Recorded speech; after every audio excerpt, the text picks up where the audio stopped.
को बैठक सफल भइसकेको छ भने हुन्छ।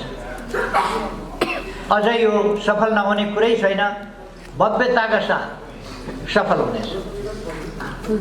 तपाईहरुका काँधमा यस बैठकको अगाडि यस बैठकले गर्नुपर्ने विचार अथवा विचार गर्नुपर्ने प्रश्नहरू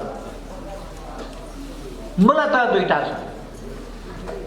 एउटा आजको देशको परिस्थिति र त्यसमा तपाईहरुले खेल्नुपर्ने भूमिका। दोस्रो भोलिको नेपालको सुन्दर नेपालको सपना साकार कसरी पार्ने, बाटो नबिराई त्यसमा कसरी अगाडि बढ्ने, यी दुईटा प्रश्नमा तपाईहरुले विचार गर्नुपर्नेछ। मूलतः आजका समस्या समाधान गर्दै मात्रै अगाडि बढ्न सकिन्छ। हामीले आजका समस्या समाधान गर्न सक्नुपर्छ। पहिले उपयुक्त ढंगले, उचित ढंगले, फलदायी ढंगले आजका समस्या समाधान गर्न सक्नुपर्छ र हामी भोलिका निम्ति गन्तव्य निर्धारण गर्न सक्छौं र निर्धारित गन्तव्यतर्फ अगाडि बढ्न सक्छौं। यी दुवै प्रश्नमा म तपाईहरुलाई शुभकामना भन्न चाहन्छु। तपाईहरुले राम्रा उद्देश्यहरू, ठूला उद्देश्यहरू बोक्नु भएको छ। युवा पंक्तिलाई भ्रममा पर्न नदिने, सचेत र संगठित गराउने र सही बाटोमा गतिशील ढंगले अगाडि बढाउने, यो एउटा आजको महत्त्वपूर्ण काम हो। त्यसका लागि अघि नै तपाईहरुले नारा तय गरिसक्नु भएको छ कि 10औं लाख युवा सदस्यता वितरण गर्ने।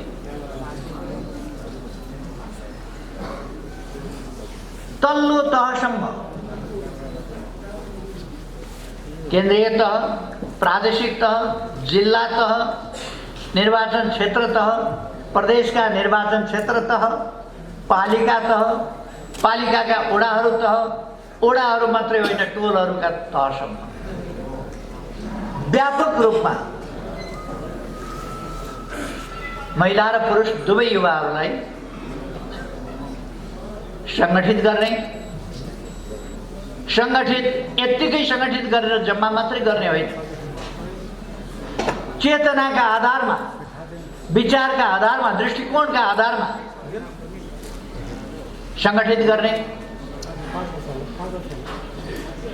एउटा कुरा, युवा समुदाय अलिक सेन्सिटिभ हुन्छ।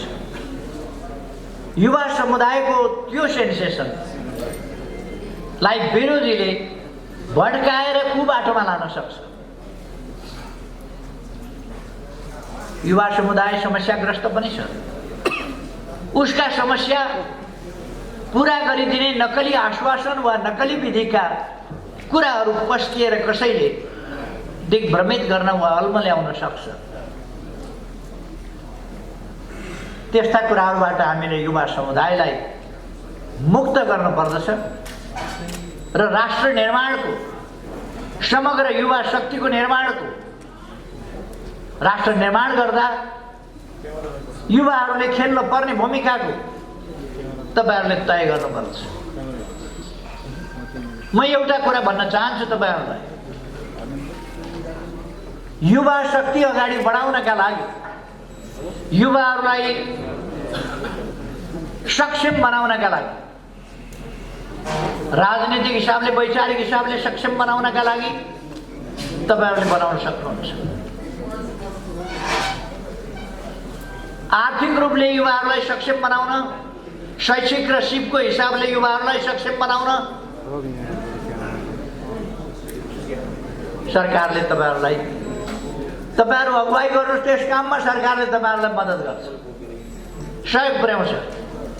युवा स्वरोजगार, युवा काउन्सिल, युवा परिषद लगायतका विभिन्न कार्यक्रमहरू छन्। महिलाहरूका निम्ति महिलाका कार्यक्रमहरू छन्, महिला उत्थानका कार्यक्रमहरू छन्, राष्ट्रपति महिला उत्थानका कार्यक्रम छन्, त्यसैगरी प्रधानमन्त्री स्वरोजगारका कार्यक्रमहरू छन्। यस्ता कार्यक्रमहरूलाई तपाईँहरूले अगाडि बढाउन सक्नुहुन्छ र तपाईँहरूले प्रमाणपत्र राखेर मात्रै होइन, उपयुक्त खालको आयोजना प्रस्तुत गरेर तपाईँको आयोजना प्रस्तुत गरेका भरमा तपाईँहरूले सस्तो ऋण लिन सक्नुहुन्छ। अहिलेको सरकारले अनुदानको बाटो रोजेको छैन। अनुदानले मान्छेलाई परनिर्भर बनाउँदै लान्छ, दुरुपयोगको प्रवृत्ति बढाउँछ। त्यसकारण हामीलाई के काम गर्नका लागि कस्तो सहयोग चाहिने हो त्यो सहयोगको आवश्यकता छ, अनुदानको आवश्यकता होइन। हामीलाई त्यसको प्रबन्ध मिलाइदिने कुराको, संयोजन गरिदिने कुराको, व्यवस्थापन गरिदिने कुराको आवश्यकता छ, दानको आवश्यकता होइन। युवाहरू दानका अपेक्षी हुनु हुँदैन। सरकारले गर्ने रचनात्मक सहयोग, उनीहरूलाई रोजगारीका अवसर दिनु पर्यो। रोजगारी गर्नका लागि सिप विकास, व्यावसायिक तालिम आदिका अवसरहरू दिनु पर्यो। व्यवसाय सिर्जना गर्नका निम्ति स्टार्टअप जस्ता कुराहरू त्यसमा दिनु पर्यो। प्रमाणपत्र धितो राखेर ऋण पाउने स्थिति हुनु पर्यो। अथवा अघि मैले भने प्रमाणपत्र मात्रै होइन, योजना प्रस्तुत गरेर तपाईँको योजना राम्रो छ भने, दुनियाँमा हामीले देखेका छौँ राम्रा योजनाबाट असाधारण काम मान्छेहरूले गर्न सकेका छन्, गर्न सकिन्छ। त्यस्ता योजनाहरूलाई पनि सरकारले सस्तो ऋण दिन्छ। त्यसकारण पैसाको कमीबाट, पैसा नभएर मैले यस्तो काम गर्न सकिनँ भन्ने हुँदैन। अलिकति सानै कामबाट थाल्नु पर्ला। केही साथीहरूलाई रोजगारी दिने, आफू पनि रोजगार हुने कामबाट थाल्नु पर्ला। ती कामहरू गर्न सकिन्छ। र म साथीहरूलाई सृजनात्मक र रचनात्मक भएर अगाडि बढ्न आग्रह गर्न चाहन्छु। एउटा कुरा तपाईँहरूले अलिकति सोध्नु पर्दछ। विभिन्न सङ्गठनहरूमा म के सुन्छु भने, कोही रोजगारीमा छ भने, कोही जागिरमा छ भने त्यसलाई सङ्गठनमा जिम्मेवारी नदिने भनेर। त्यसो भएपछि त बेरोजगार रहनु पर्यो, सङ्गठनमा जिम्मेवारी पाउनु पर्यो। सङ्गठनमा जिम्मेवारी पाउनका लागि बेरोजगार रहनुपर्ने होइन, सङ्गठनमा कति योगदान गर्न सक्छ, कति सक्रिय हुन सक्छ त्यसमा हामीले प्रेरित गर्नुपर्छ, सक्रिय बनाउनु पर्दछ, समय निकाल्नुहोस् भन्नुपर्दछ। युवा उमेर हो, अफिस आवरभन्दा अगाडि पनि काम गर्न सकिन्छ, अफिस आवरभन्दा पछाडि पनि काम गर्न सकिन्छ, बिदाका दिनहरूमा काम गर्न सकिन्छ, अघि पछि काम गर्न सकिन्छ। कहिले कहिले जरुरी पर्यो भने, कहिले कहिले जरुरी पर्दा, देशका लागि आवश्यक पर्यो भने, अब यो आफ्ना स्वार्थका लागि काम गर्नेहरूले भनिदिन्छन् पढ्न पर्दैन, पढाइ छोड, बुर्जुवा शिक्षा छोड। उहिलेदेखि म त्यो भोगेर आएको छु। अर्को शिक्षा छँदै छैन, बुर्जुवा शिक्षा छोड भनेको छ। कुन हो बुर्जुवा शिक्षा? 2 र 2 जोड्दाखेरि 4 त जुनसुकै शिक्षामा पनि हुन्छ नि। 2 र 2 जोड्दा 4 हुन्छ। आइन्स्टाइनले भनेको MC², कुन चाहिँ शिक्षामा फरक पर्छ त्यो? अथवा अरू प्रकारका वैज्ञानिकहरूका खोज, अध्ययन, अनुसन्धानहरू कुन शिक्षामा फरक पर्छ? कृषिको आधुनिकीकरण, व्यवसायिकीकरण कुन चाहिँ शिक्षामा फरक पर्छ? हामीले आज त्यो शिक्षामा जानुपर्ने छ, व्यवहारिक ढङ्गले। त्यसकारण म सरकार तपाईँहरूको साथमा छ भन्न चाहन्छु। तपाईँहरूलाई बाटो देखाउनका लागि पार्टी तपाईँहरूको साथमा छ भन्न चाहन्छु। त्यसकारण तपाईँहरू एक्लै पर्नुहुन्न। यति हो, तपाईँहरूले सुस्पष्ट ढङ्गले आफूलाई अगाडि बढाउन तयार राख्नु। अहिले राजनीतिक परिस्थितिको बारेमा मैले धेरै भनिरहनु पर्ला जस्तो लाग्दैन। मैले आएर सुने, महेशजीले अघि राख्नुभयो। मैले 6 महिना वर्ष दिन अगाडि कतै बोल्दाखेरि एकपल्ट भनेको थिएँ, मौरीको साथ लागेर, त्यसको पछाडि लागेर पछ्याउँदै गयो भने, त्यसलाई साथ दिँदै गयो भने, पुतलीलाई साथ दिँदै गयो भने मौरीलाई साथ दिँदै गयो भने फुलबारीमा पुगिन्छ। झिँगाका पछाडि लाग्यो र झिँगालाई साथ दिँदै गइयो भने रस्यानमा वा फोहोरका डुङ्गुरमा पुगिन्छ। हाम्रा युवाहरूले त्यति छुट्याउनु भएको छ, राम्ररी छुट्याउनु भएको छ। झिँगाका पछाडि लाग्नु हुँदैन, त्यो छुट्याउनु भएको छ। बडो राम्रो ठम्याइ। हामी कर्मी मौरी जस्ता हौँ। हामी बगैँचामा जान्छौँ, बगैँचाबाट मह जम्मा गर्छौँ, घर बनाउँछौँ, आफू पनि खान्छौँ, अरूलाई पनि वितरण गर्छौँ। त्यो खालको हाम्रो सोच। झिँगाका पछाडि लाग्यो भने फोहोरका डुङ्गुरमा पुगिन्छ। फोहोरका डुङ्गुरमा पुगेपछि आफू पनि रोगी भइन्छ, अरूलाई पनि रोग सारिन्छ।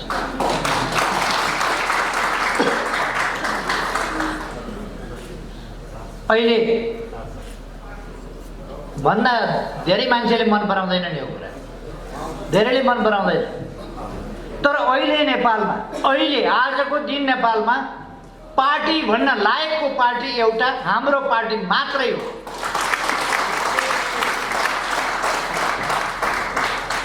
अढाई महिना अगाडिसम्म हाम्रो पार्टी पनि अरू जस्तै थियो, मारामार। अहिले अर्को पार्टीको कुरा सुन्दै हुनुहुन्छ होला, एउटा के खोल्नु भएको छ अरे उहाँहरूले, 25% हैसियत छैन, 50% चाहियो भनेर उही रोग सुरु। 50% चाहियो, 50-50 उधार हुँदैन फेरि नगदान। त्यही रोग फेरि चालु छ। बर्मा गए कर्मसँगै, नेपाल गए कपालसँगै चालु छ। त्यही रोग चालु छ।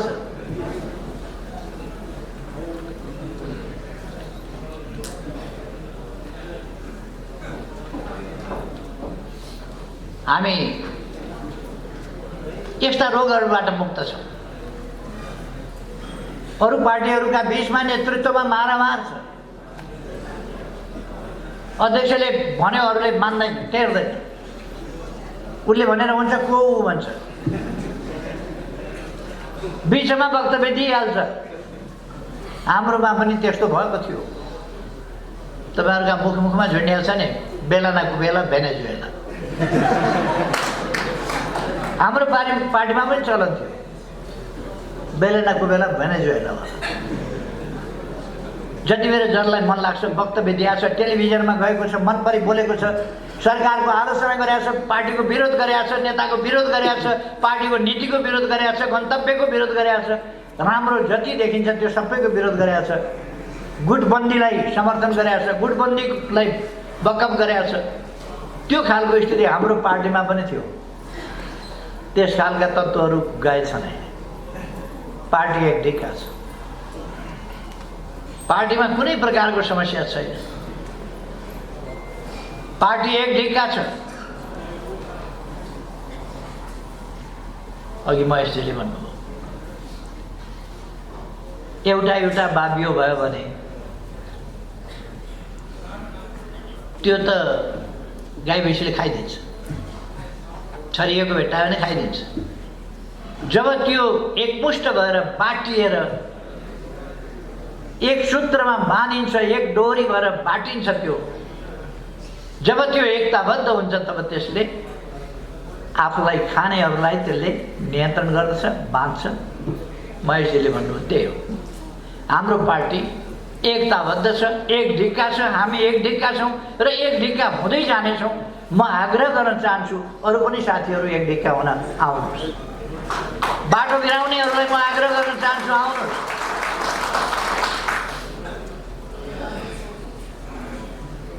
बिचरा प्रचण्डजीको माया लाग्छ। के खान गएको, कहाँ डुबेर मर्यो भने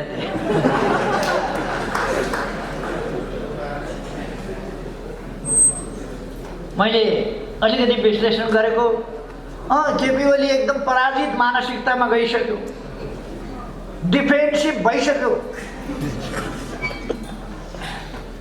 डिफेन्सिभ भइरहने कुरा होइन, जस्तो सुकै परिस्थितिको पनि हामी सामना गरेर आएका मान्छे के को डिफेन्सिभ। गोलघर बस्दाखेरि पनि मेरो आवाज यस्तै थियो, यसै गरी बोल्थेँ, यही आत्मविश्वास थियो। हामी जित्नेछौँ एक दिन भनेर गीत गाउन मलाई आउँदैन, तर पनि गोलघरमा चाहिँ गाउँथेँ, वी शैल ओभरकम समडे गाउँथेँ म।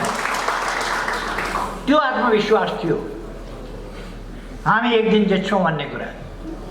त्यसकारण उतार चढावसँग हामी छालहरूसँग डराइयो भने समुद्रमा पस्न सकिन्न। पौडिएर समुद्र पार गर्छु भन्ने हो भने छालहरूसँग डराउनु हुँदैन, छालहरू पार गरेर अगाडि बढिन्छ। हामी छालहरू पार गरेर अगाडि बढ्यौँ। डिफेन्सिभ भएछ, यो डिफेन्सिभ भयो। जस्तासुकै परिस्थिति जस्तासुकै अवस्था आए पनि सामना गरेर अगाडि बढ्छु भन्दा डिफेन्सिभ भयो। यसलाई लगेर जोडेर प्रतिनिधि सभा विघटन बदल हुने भएछ, पुनर्स्थापना हुने भएछ प्रतिनिधि सभा। त्यसकारण यसो गर्यो।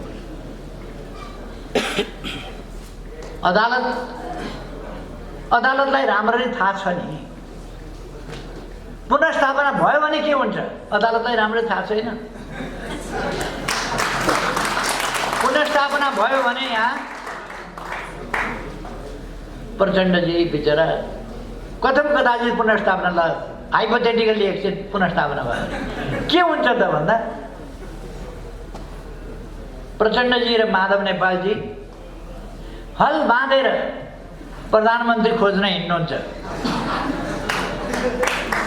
कहिले यसो उत्तरतिर लाग्नुहुन्छ, कहिले यसो दक्षिणतिर लाग्नुहुन्छ। प्रधानमन्त्री भइदिनुहोस् न है, त्यति मान्दिनुहोस् न भन्नुहुन्छ सबैले। प्रधानमन्त्री मान्दिनुहोस् न, उहाँहरूको कुनै चान्स छ, कुनै सम्भावना छ उहाँहरूको प्रधानमन्त्री हुने?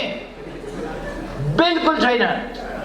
1% मात्रै होइन कि एक बन्दा तल तल तल कति हुन्छ त्यति पनि छैन।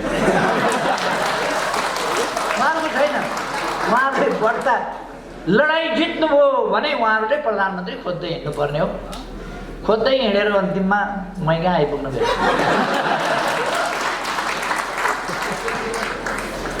अब के को लागि लडाइँ, के को लडाइँ लड्दै हुनुहुन्छ उहाँहरू? बहुमतको पार्टी फुटाउने, आफ्नो प्रधानमन्त्री हटाउने अनि प्रधानमन्त्री खोज्न हिँड्ने, त्यही होइन उहाँहरूको प्रयास।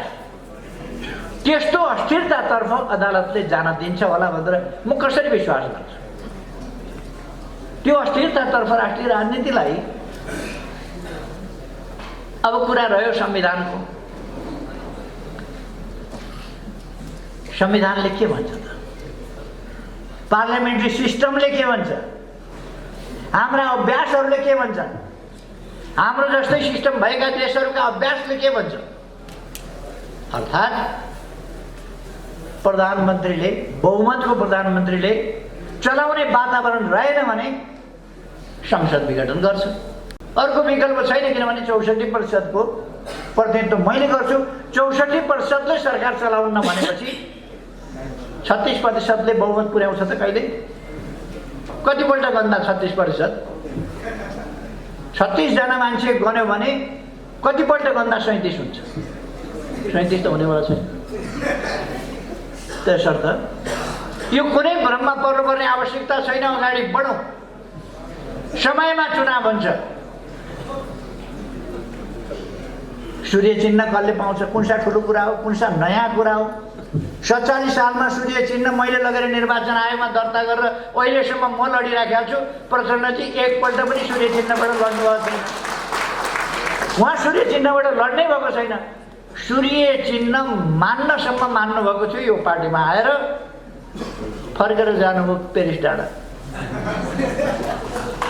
अब उहाँको चिन्ह के हो अब भनिरहनुपर्छ। जसले सूर्य चिन्हमा कहिल्यै लड्नु भएको छैन। धेरै लम्बा चौडा बुद्धि ख्याउनु पर्ने के कुरा छ त्यसमा?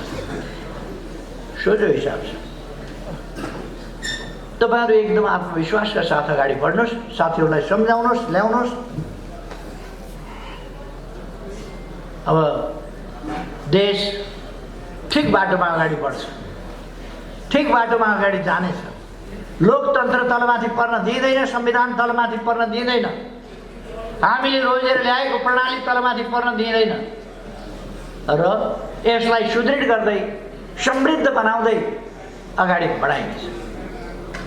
यस निर्वाचनले यस दिशामा महत्त्वपूर्ण एउटा निर्णायक मोडको रूपमा काम गर्नेछ। म तपाईँहरूलाई ढुक्कले भन्न चाहन्छु। तपाईँहरूलाई जानकारी छँदैछ, अघि भर्खर केक काटियो, मैले एउटा उपहार पनि पाएँ। मेरो जन्मदिन आज खुसीको भन्ने कि दुःखको भन्ने के भन्ने, 69 वर्ष पुरा गरेर 70मा लाग्यो। अब के खुसीको दिन भन्ने, 70 वर्ष लाग्यो, के खुसी हो। 80 पुग्न 10 वर्ष बाँकी छ, के खुसी हो। 21 वर्षमा 90 वर्ष पुग्छु, 21 वर्ष, के खुसी भन्ने। तर बाँचिएकै छ, स्वास्थ्य राम्रै छ, यो खुसीकै कुरा भन्नु पर्यो। फेरि मेरो जन्मदिनलाई यहाँहरूले बडो उत्सवको रूपमा मनाउनु भएको छ। यसका निम्ति म तपाईँहरू सबैप्रति धन्यवाद ज्ञापन गर्नसँगै आभार व्यक्त गर्दछु। तपाईँहरूको स्नेह, मैले अस्ति जुङ्गा अलिक कालो हुँदै गएको छ भने केले जुङ्गा अलिक कालो हुँदै गएको भन्दा तपाईँहरूको समर्थन, तपाईँहरूको शुभकामना, तपाईँहरूको आशीर्वादले 18 घन्टा कम्तीमा काम गर्छु अहिले पनि, तपाईँहरूको आशीर्वादले। युवाको आशीर्वाद भएपछि युवा भएर आउँदो रहेछ क्या, युवा भएर मलाई पनि युवा जस्तो भइरहेछ। तपाईँहरूलाई थाहै होला, म युवा सङ्घको आजीवन सदस्य छु। थाहा छ होइन त? बुढो हुन मिल्दैन। जो युवा सङ्घको आजीवन सदस्य छ उसले बुढो हुन मिल्यो। त्यसो भएर आज यो विशेष दिनमा म तपाईँहरूलाई धन्यवाद भन्न चाहन्छु, तपाईँहरूको स्नेहलाई धन्यवाद भन्न चाहन्छु। कार्यक्रमहरू आज थुप्रो छन्। फेरि ससाना बालबालिकाहरू पर्खेर बसेका छन् अघि नै देखि। त्यसकारण मैले ती कलिला बालबालिकाहरूलाई धेरै समय पर्खाउनु वाञ्छनीय हुँदैन। त्यसकारण आज म अरू धेरै कुराहरू यहाँहरूका बिचमा राख्न असमर्थ छु, मसँग समय भएन। म तपाईँहरूको यो बैठक फेरि पनि सफल होस् भन्ने चाहन्छु। बैठक सफल होस् भव्यताका साथ। र अब हाम्रो पार्टी, हाम्रा जनवर्गीय, पेसागत, सामुदायिक कुनै पनि सङ्गठन, कुनै पनि तहका सङ्गठन गुटबन्दी, फाटो, अनेकता, तछाड मछाड, लुच्चाचुडी, यो प्रचण्ड माधव नेपाल समूह हो र त्यस्तो हुन्छ? यहाँ त्यस्तो हुन मिल्दैन। त्यही कारण एकताबद्ध भएर साथीहरू अगाडि बढ्नुहोस्, मेरो आग्रह छ।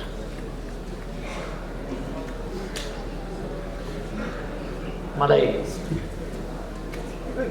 अब यहाँहरूले बिदा दिनुहुन्छ खुसी साथ भन्ने लागेको छ यहाँबाट, किनभने अरू कार्यक्रमहरूमा धेरै साथीहरू पर्खिनु भएको छ, बालबालिकाहरू पर्खिनु। म सबैलाई फेरि एकपल्ट धन्यवाद भन्न चाहन्छु। यहाँ आमन्त्रण गर्नुभयो त्यसका लागि विशेष धन्यवाद छ। र मेरो जन्मदिन पनि खुसीका साथ मनाउनु भयो त्यसका लागि धेरै धेरै आभार व्यक्त गर्छु। धन्यवाद।